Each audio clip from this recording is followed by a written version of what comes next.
तो दोस्तों, जैसा कि आप जानते होंगे कि भारत के बॉन्ड्स को JP Morgan emerging market index में शामिल किया जा रहा है। यानी दूसरे बड़े और विकसित देशों की तरह ही अब भारत के बॉन्ड्स भी ग्लोबल इंडेक्स में शामिल हो जाएंगे और इसके लिए डेडलाइन बताई जा रही है 28 जून, यानी आने वाले 7-8 दिनों में जेपी मॉर्गन द्वारा भारत के बॉन्ड्स को शामिल कर लिया जाएगा। अब इसको लेकर एक्सपर्ट्स द्वारा प्रेडिक्शन ये लगाई जा रही है कि 28 जून से पहले भारत के बॉन्ड्स मार्केट में $2 बिलियन के आसपास का रिकॉर्ड विदेशी निवेश आने जा रहा है। और बताया जा रहा है कि सारी कुछ चीजें अगर सही रही तो पिछले एक दशक में आज तक एक दिन के अंदर इतने निवेश का रिकॉर्ड भारत के नाम होने जा रहा है, क्योंकि 28 जून से Bharat officially global bond index में शामिल हो जाएगा। अब इससे पहले के आंकड़ों की अगर बात की जाए तो भारत की क्रेडिट रेटिंग जो थी वो अपग्रेड हुई थी नई सरकार की गठन के तत्काल बाद, यानी 20 अगस्त वर्ष 2014 में। उस समय भारत के बॉन्ड्स के अंदर $2.7 बिलियन का विदेशी निवेश आया था। और पिछले साल सितंबर 2023 से अभी तक की अगर बात की जाए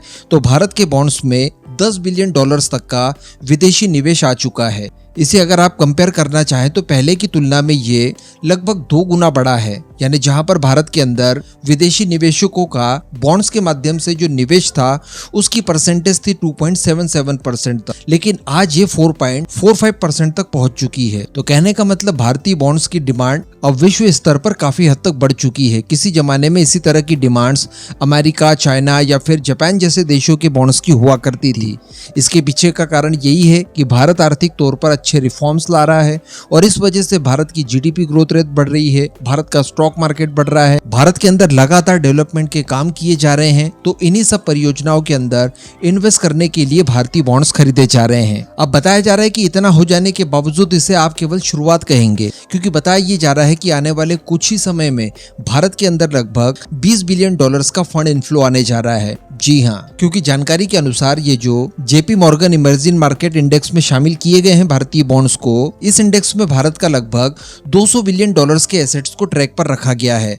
अब इसके 10% का आप अनुमान लगा लीजिए, इतने प्रतिशत तक हम लोग विदेशी निवेश अलाउ करने जा रहे हैं। तो मार्च 2025 तक पूरी उम्मीदें हैं कि भारत के अंदर $20 बिलियन तक का निवेश आएगा इन्हीं बॉन्ड्स की खरीदारी के चलते। और वैसे ये बॉन्ड्स वगैरह के बारे में तो आप जानते ही होंगे, ज्यादा वीडियो की लेंथ आगे नहीं बढ़ाऊंगा, लेकिन फिर भी मैं आपको 2 लाइनों में एकदम इस सरल भाषा में इसे समझा देता हूँ। इसे आप कंपेयर कर सकते हैं शेयर्स खरीदने की तरह, लेकिन यहाँ पर रिस्क नहीं होती। शेयर्स खरीदे जाते हैं ताकि अच्छे रिटर्न्स मिले, शेयर्स के दाम बढ़ेंगे, उस समय हम लोग बेच देंगे तो बीच में जो मुनाफा होगा वो हमारा होगा।